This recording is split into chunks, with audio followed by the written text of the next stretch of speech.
What's shaking, everyone? So everybody's favorite social justice activist was at it again last night when LeBron James fought back tears in emotional plea over Breonna Taylor's killing.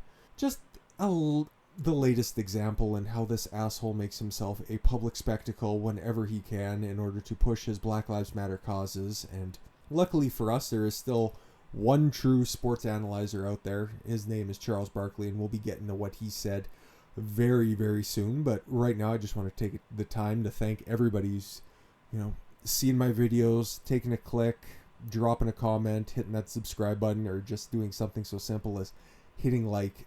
Everything that you guys do out there means the world to me, and I can't be more thankful for my audience out there. And if there's anything that you'd like for me to discuss in the future, or if you just want to shit on LeBron James and the rest of his social justice activist professional sports sometimes playing friends, feel free to drop that in the comments section down below, because I'm open to suggestions as well as open to any type of conversation you guys want to have.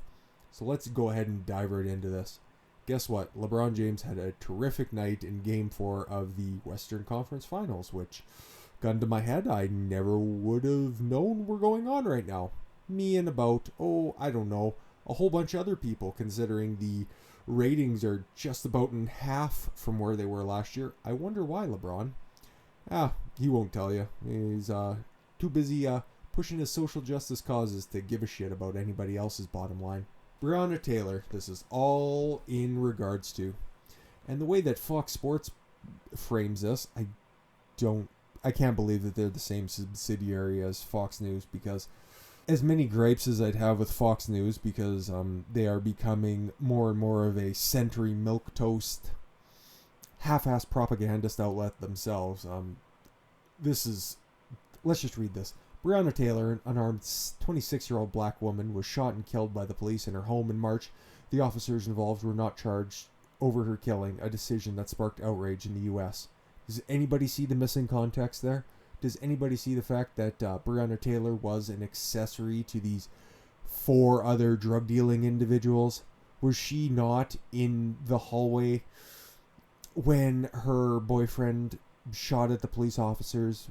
Was she not also putting herself in a shitty situation by helping out those other drug dealers, by allowing them to use her residence as a place to have packages delivered, allowing them to use her car and her address as a place of at least perceived residence for one of the other individuals that were in this drug sting? No. She did not deserve to die, obviously. But she put herself in a shitty situation and did nothing to improve it. So let's not play the Miss Innocent card.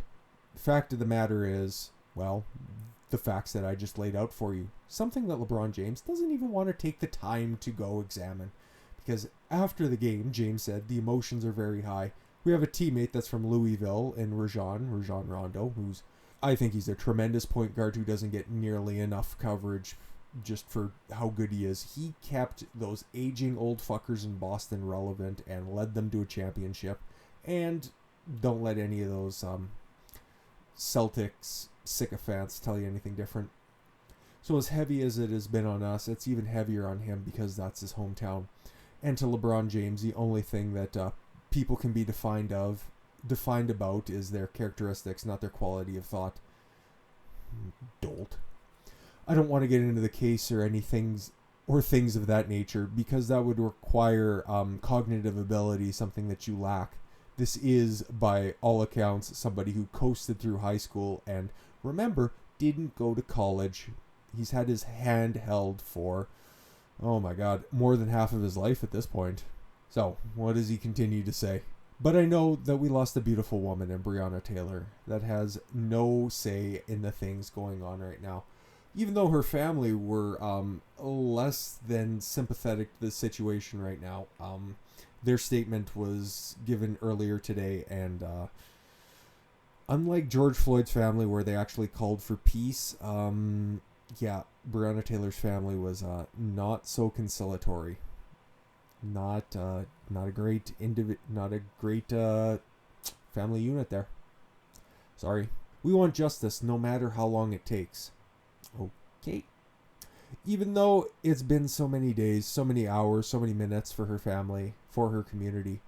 So in response, they, as you all know, I covered it in a previous video, tried their damnedest to burn down Louisville, even though the Supreme Court of Kentucky and the Attorney General of Kentucky leveled their decisions, and one of the officers was charged with 3 counts of first-degree wanton endangerment.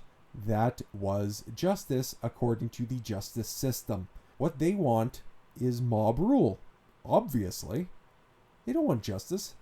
In all of these cases, they wouldn't even be happy if these officers were sent to the gas chambers. There's no two ways about it. There's no way to prove that, but I think you guys can rationalize that in your head as well. Oh, he goes on to make it even more personal. I've got a daughter of mine at home, and a wife, and a mom. So many predominant black women in my life. To think about it, if they weren't here the next day, or if they were gunned down, it would be something I would never be able to forgive myself or forgive who did it. LeBron James will never find him in a situation where him and his friends are running drugs. The man is worth nearly $1 billion at this point, and he has so many armored guards that he will never ever want for protection. He is so disconnected from reality, it's fucking sickening. Sorry to be so long-winded. Well, you always are. It's a tragedy, and I just hope that there's better days. What, like if Joe Biden and your fucking NBA friends get him elected? You think that fucking wizened old fuck is going to put an end to the riots that you and your ilk are stoking, and everybody out there believes in your same ideology, LeBron. So, guess what? There will be better days ahead if people stop listening to your propagandistic horseshit. But of course, he'll speak out about Freddie Gray, Breonna Taylor, George Floyd, every other felon under the book that you can possibly think of. I know Breonna Taylor wasn't a felon, but her associates were, and don't you fucking forget that. But he won't speak out about 2 police officers being shot in Louisville last night. He won't speak out about the 2 officers who were gunned down in their police cruiser in LA last week. He won't even speak up to the fact that the police chief in Los Angeles challenged LeBron James personally to match a reward to find the murderers. You know what he'll say to that? Or they weren't murderers, sorry, I have to retract that. To the man who shot the 2 police officers in Los Angeles. What will LeBron James say to that? He said he had 0 comment on that. See, he doesn't care about unjust violence. He only cares about pushing his Black Lives Matter ideology. That's why it's all over the court, because the biggest star is the biggest bitch, and therefore, like the old saying goes, the squeaky wheel gets the grease. So, he'll speak out about the Black Lives Matter causes that he wants to, but he will speak out for another dead man, in fact. LeBron James and Paul Ellering on the passing of Road Warrior Animal. Now, I'm a big wrestling fan, and I didn't realize that Road Warrior Animal passed away. It's very sad. He gave a lot to the industry, and deserves a memorial. And what did LeBron have to say about that? NBA star LeBron James of the Los Angeles Lakers responded to a tweet on Animal's passing and wrote, "My favorite tag team of all time, bro. Forever Hawk and Animal." Well, how about another tag team? How about 2 officers in Louisville? How about 2 officers in LA? How about anybody else that wasn't a part of your Black Lives Matter ideology getting shot down and injured in these fucking riots? How about tag teams of small business owners that have their businesses destroyed by people that march in causes that you're sympathetic towards? No, you won't talk about that shit because that might hurt your bottom line. Why don't you go suck a Chinese dick? But at least there is one more, well, I can't even say more at this point, one final honest sports analyst. His name is Charles Barkley. Charles Barkley on defunding the police. Who are black people supposed to call? Ghostbusters? The fucking guy is great. He is the last of a dying breed. Him and Shaquille O'Neal go on to speak common sense in a time where the mainstream narrative is anything but common sense. The only thing that men on TV are allowed to say now is just the stock line that women are great, white people are assholes, and ha ha ha, aren't the boys just bumbling assholes? Charles Barkley gets it, and he's normally bang on a lot of these causes. Like, there's so few of them out there anymore. I'll give you a prime example. One of my favorite analysts was Greg Zahn. He was on the pre-show for the Blue Jays, and he got sacked because of a bunch of, you guessed it, false Me Too allegations. Actually, it wasn't even a bunch. It was only two. One or two?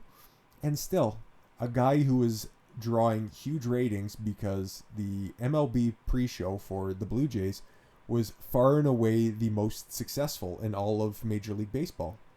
And Greg Zahn had a huge part to do with it. And then once Sportsnet got rid of him, they instilled Joe Siddall, who has never had anything that couldn't be described as a milquetoast opinion fall out of his stupid yap. And nobody talks about the pre- or post-game show for the Blue Jays anymore. And it is somewhere towards the bottom of the ratings. So guess what? Get woke, go broke. And that's a prime example of it. But we're not talking about baseball. We are talking about the remnants of professional basketball. Charles Barkley has drawn criticism for comments he made Thursday night regarding Breonna Taylor and the defund the police movement. It shouldn't be a movement. Defunding the police doesn't work. You know what you need? More police. More funding for the police. Fucking brainwave idea, right? You need more training, better recruitment. You need more fucking resources for the police in order for law and order to reign supreme. And that's what we need. Because when you defund the police like you do in Seattle, New York, Portland, you get your jurisdictions declared to be anarchist, and then you lose federal funding. And look at all of the violent crime that goes up 150, 200%. That's not a coincidence. When you have more policing, it's a fucking safer situation. This isn't a new topic anyways. Fucking Tupac Shakur, probably the greatest gangster rapper of all time, was talking about not enough police in the black community. I know, right? And he died in the 1990s. I know. Let's be conspiratorial. Let's have some fun with this one. The last video was too goddamn serious, guys. He was talking about the long response time for police in the black community leading to violence. I agree. More police that are better trained are going to be able to go into these dangerous, high-risk situations without fear of themselves being injured or killed. So you have bigger budgets, you have better training, better resources, and guess what? We don't have shitty situations where potentially a knee on a neck kills a felon, or some little scrawny prick reaches into his Suburban to pull out a knife or a gun to shoot police officers, and they don't have to shoot him in the back 7 times. But I don't know, when would situations like that ever happen in the past few months, causing billions of dollars worth of riot damage across the globe? Anyways, before Thursday's Lakers-Nuggets game, both Barkley and other Inside NBA co-host Shaquille O'Neal, who was, by the way, deputized. I forget which jurisdiction he was deputized, and I think he had, you guys can fact check me on this, but I think he had some sort of a reality show where he would ride along with police officers and arrest and help out the community. I'm pretty sure I'm not making that up. Sorry. Which resulted in no homicide. This is the Breonna Taylor case, which resulted in no homicide charges for any of the police involved in her shooting death. Shouldn't be lumped into killing of black individuals such as Ahmaud Arbery and George Floyd. Fair enough. Barkley pointed to Taylor's boyfriend, Kenneth Walker, as a reason these cases are dissimilar. Walker, a licensed gun owner, fired a warning shot after the police entered the premises. After they announced who they were, knocked on the door. This wasn't a no-knock warrant situation, people. The police announced who they are. Kenneth Walker fired through to the police officers, hitting one in the femoral artery. That is a kill shot, by the way. The femoral artery supplies a massive amount of blood to the body. It is, in fact, the largest artery in your body, not directly in your heart. If you want to classify like the aorta and such as arteries, that is the largest. The femoral artery is the largest peripheral artery in your body. Artery. I get it. One of those offers, Sergeant Jonathan Mattingly, was struck in the... I'm not saying it again. Walker's attorney, Steve Romans, I think that's how you pronounce that, said evidence points towards the fellow police officer shooting him rather than Walker. Well, he has to come up with some sort of a defense because the evidence against Kenneth Walker is mounting and not looking good for him. So, here's exactly what Charles Barkley had to say. I don't think this one was like George Floyd or Ahmaud Arbery and things like that. I feel sad for this young lady that lost her life. I think this one was the no-knock warrant. Oh, come on, Charles, do a little reading. Is something we need to get rid of. Actually, to be fair, the mainstream media just said that it was a no-knock warrant and she was in fact in her bed, even though she was shot when she was in the fucking hallway with Kenneth Walker. Get your shit together. Or just, selfless plug.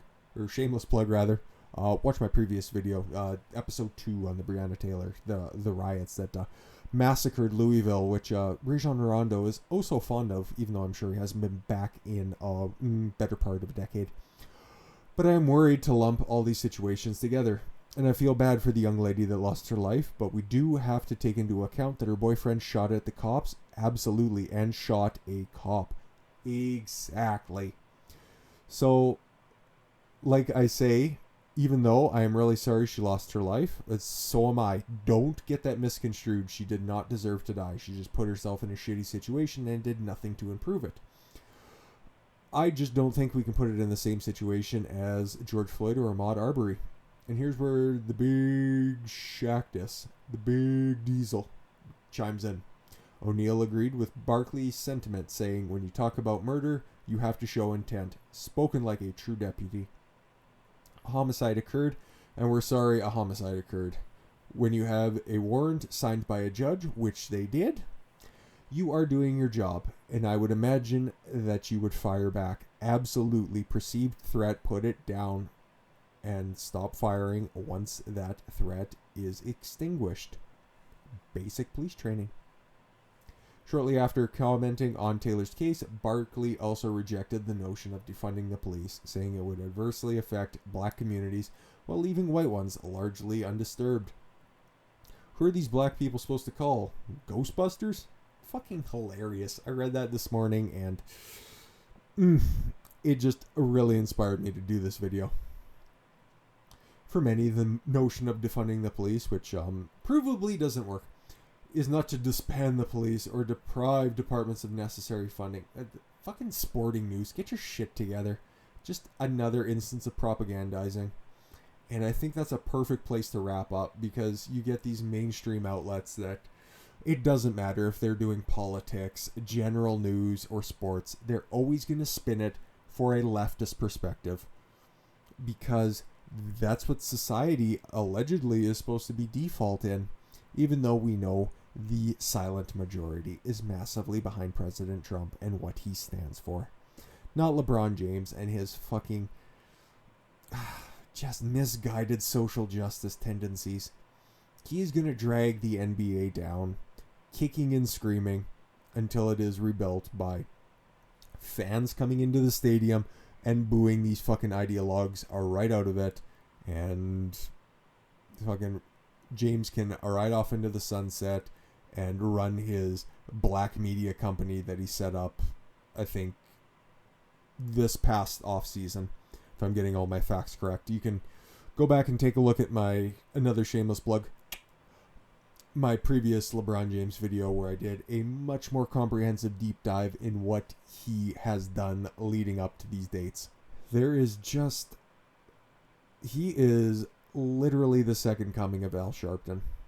There is not a black cause and not a black grave that he won't stand on and proselytize the masses to. So, I really appreciate you guys taking the time to watch this video, and I think that is a great place to leave this off. I've been Don Consuelo, and I want you guys to follow your gut and get after it. Take care, everyone.